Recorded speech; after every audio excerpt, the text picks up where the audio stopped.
Frères et sœurs, la liturgie de ce dimanche vient nous offrir en première lecture quelques versets du livre d'Isaïe. Nous avons entendu un très court passage du chant du serviteur souffrant. Le juste, mon serviteur, justifiera les multitudes, il se chargera de leurs fautes. Toute la tradition chrétienne a perçu dans cette figure du serviteur souffrant le Christ lui-même, le Messie finalement sous les traits du serviteur souffrant. Il a fallu du temps pour comprendre cela. Vous avez entendu, les apôtres, et pas les moindres, de manière très mondaine, veulent être à la première place dans le royaume. Et à l'époque de Jésus, beaucoup attendaient du Messie autre chose que de passer par la croix, le supplice des esclaves. Et dans le passage de l'Épître aux Hébreux que nous avons entendu, nous apprenons que le Seigneur, le Fils de Dieu, est un grand prêtre éprouvé en toutes choses, lui qui nous ressemble en tout, sauf le péché. Donc, le Messie est un serviteur souffrant et il est en même temps le grand prêtre, le prêtre par excellence, celui qui, par son sacrifice, par sa vie donnée et son sacrifice lors de sa passion, apporte à l'humanité tout entière le pardon des péchés, le salut, la possibilité d'entrer dans le royaume, à condition de le suivre, d'accepter d'être à sa suite comme lui, des serviteurs qui, par le don de l'Esprit Saint au jour de leur baptême, sont devenus prêtres, prophètes et rois, c'est-à-dire qui ont à offrir comme lui leur vie. Ce n'est pas l'apanage des évêques, des prêtres et des carmélites d'offrir sa vie. Tout baptisé à la suite du Christ est appelé à faire de sa vie une offrande au Père. Tout baptisé est prophète, en ce sens que par sa vie, par sa manière d'être, autant que par sa parole, il annonce le royaume. Et il est roi, en ce sens qu'il est serviteur de ses frères. La royauté n'est pas d'abord une affaire de préséance, mais de service. Alors, il me semble que dans l'Évangile, où nous voyons donc les disciples Jacques et Jean, et qui veulent être bien placés dans le royaume, et si possible à la droite et à la gauche du Seigneur, nous apprenons que ce n'est pas Jésus qui va décider de cela. Quelle modestie, l'humilité, l'obéissance du Fils de Dieu à son Père. Non seulement Jésus ne veut pas s'occuper d'affaires de préséance, il renvoie cette affaire va dépendre du Père, mais il prévient les disciples, si vous voulez de telles places, êtes-vous prêts à boire la coupe que je vais boire, c'est-à-dire à passer par la donation totale de votre être au Père? La coupe que je vais boire, vous la boirez. En effet, ils passeront eux aussi par le martyre. Ils seront donc plongés dans la mort, mais participeront bien sûr, en raison de leur foi et du don de l'Esprit, à la résurrection du Seigneur. Mais quant à siéger à ma droite et à ma gauche, en quelque sorte, ce n'est pas mon affaire, cela appartient au Père.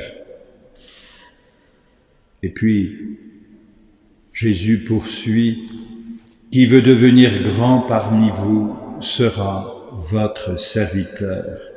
Qui veut être le premier sera l'esclave de tous.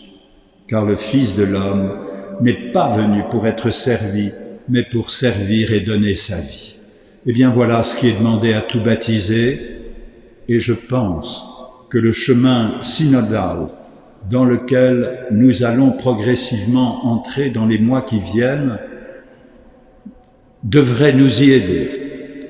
Et nous y aider d'autant plus que nous sommes tous actuellement en France sous le choc de ce qui vient d'être révélé par le rapport Sauvé. Nous sommes honteux, humiliés, malheureux. Il ne s'agit pas, frères et sœurs, d'en rester là. Il s'agit d'accepter une vérité qui nous effraie pour changer de vie, et ensemble, justement. C'est cela, emprunter un chemin synodal, c'est marcher ensemble sur un chemin de conversion. Or, le pape François, lors de la visite à Limina, dans l'entretien que les évêques de la province, des provinces de Marseille, de Montpellier, de Toulouse avons eu avec lui pendant plus de 2 heures, nous a parlé assez longuement de ce chemin de synodalité sur lequel il veut, je dirais, embarquer toute l'Église. Et il a beaucoup insisté sur le fait que l'acteur principal du synode, sur la synodalité, comme de tout synode, c'est l'Esprit Saint. Si inconnu malheureusement de beaucoup d'entre nous. Et pourtant, il vit dans notre cœur depuis notre baptême. Il est ce compagnon permanent avec lequel nous pouvons collaborer. Or, le pape désire que, à l'écoute de l'Esprit Saint, tous les fidèles puissent s'écouter mutuellement et entendre ce que l'Esprit dit aux églises aujourd'hui. Alors pour cela, il y a 3 mots qui revenaient dans la bouche du pape et qu'on trouve dans tous les documents qui sont en train de paraître, avec un peu de retard, parce que nous avons reçu de Rome les documents sur l'organisation de ce synode la semaine dernière. Donc c'est dans les semaines qui viennent qu'on va vous transmettre, je dirais, la manière dont va se dérouler le synode, la manière pratique. Mais le pape, donc, nous a insisté beaucoup sur 3 mots. Communion, participation, mission. Communion d'abord avec l'Esprit Saint. Être à l'écoute de l'Esprit Saint. Pour être capable de nous reconnaître comme des frères. Et je crois qu'aujourd'hui, dans toutes nos communautés, dans tous nos mouvements, nous avons grand besoin de développer une vraie fraternité. Il faut voir à quel point, pardonnez-moi, je ne veux choquer personne, mais à quel point nous vivons souvent de manière très individualiste dans nos communautés. Nous sommes des inconnus les uns pour les autres, la plupart du temps. C'est tout juste si nous nous saluons. Et si nous nous croisons dans la rue, nous nous ignorons. Vous croyez que c'est ça, la fraternité? Je crois que nous avons des progrès énormes à faire dans ce domaine pour être tout simplement crédibles dans la société actuelle telle qu'elle est. C'est joli de parler de fraternité, mais si nous ne la vivons pas, nous ne convaincrons personne que nous sommes tous enfants d'un même Père.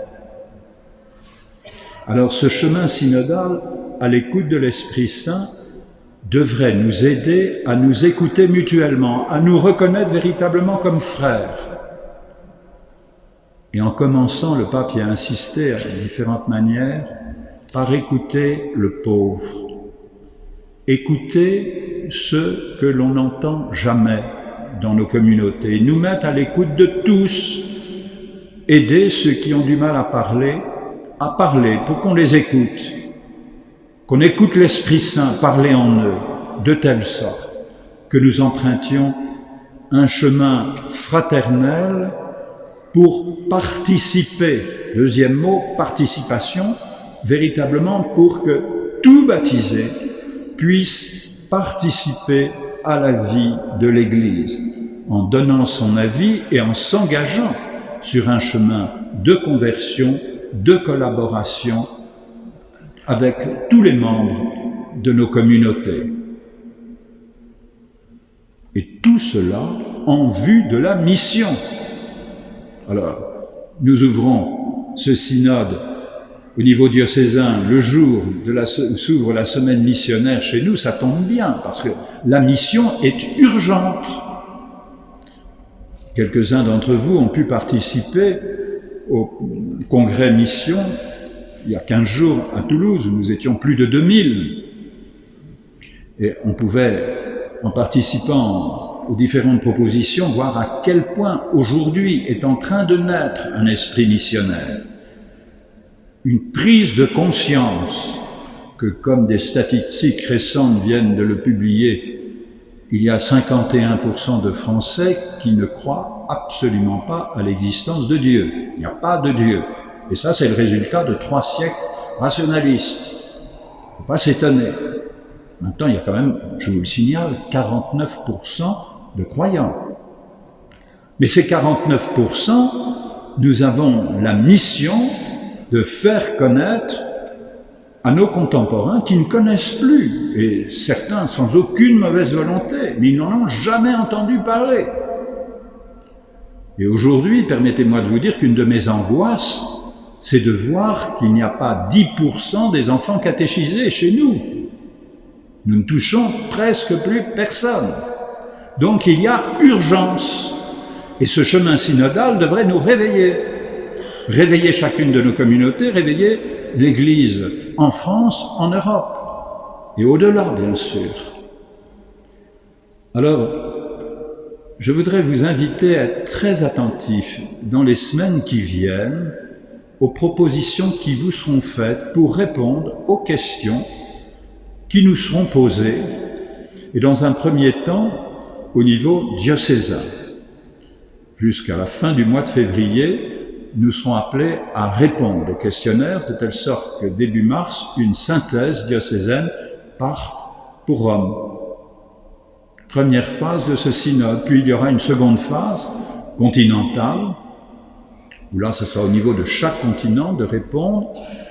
Une synthèse sera faite et envoyée à Rome pour qu'en 2023, le synode des évêques à Rome se réunisse, je dirais, alimenté par tous les résultats des questionnaires et définissent finalement, puisque le synode est sur la synodalité, définissent une méthode pour que les prochains synodes puissent adopter cette méthode, apprendre justement, probablement, c'est même certain, à tenir compte de l'écoute de tous, ce qui n'était pas tout à fait le cas, il faut le reconnaître jusqu'à présent, puisque les synodes étaient des synodes majoritairement composés d'évêques, qui arrivaient bien sûr avec les connaissances de leur diocèse et au-delà, mais le peuple de Dieu était, il faut le reconnaître, peu consulté.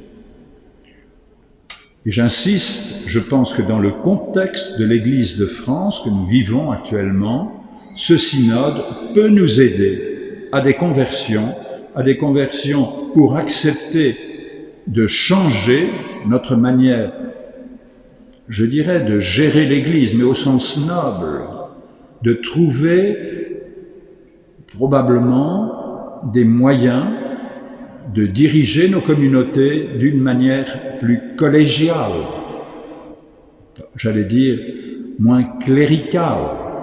Enfin, vous savez, le cléricalisme, on le trouve autant chez les laïcs, permettez-moi de vous le dire, que dans le clergé. Donc, je crois que les conversions sont opérées par tous. Mais il faut que tous ensemble, nous nous saisissions de l'animation de nos communautés pour qu'elles soient véritablement des communautés qui proclament le message évangélique, qui l'annoncent, et qui l'annoncent bien au-delà du cercle des croyants, en allant, comme le pape nous y invite si souvent, aux périphéries, mais pour aller aux périphéries, le pape insiste beaucoup, j'y reviens encore, sur le fait que les pauvres nous évangéliseront si nous nous mettons à leur écoute et probablement nous aiderons considérablement à changer pour que le message évangélique passe davantage dans notre société. Alors, soyez à l'écoute de ce qui vous sera proposé dans les semaines qui viennent et portez dans la prière cet événement que le pape François propose à l'Église universelle, et prions aussi pour notre Église de France et pour les évêques qui bientôt se réuniront à Lourdes pour trouver la manière, une meilleure manière d'être proche des victimes d'abord et de trouver les moyens de faire de l'Église de France une maison sûre. Amen.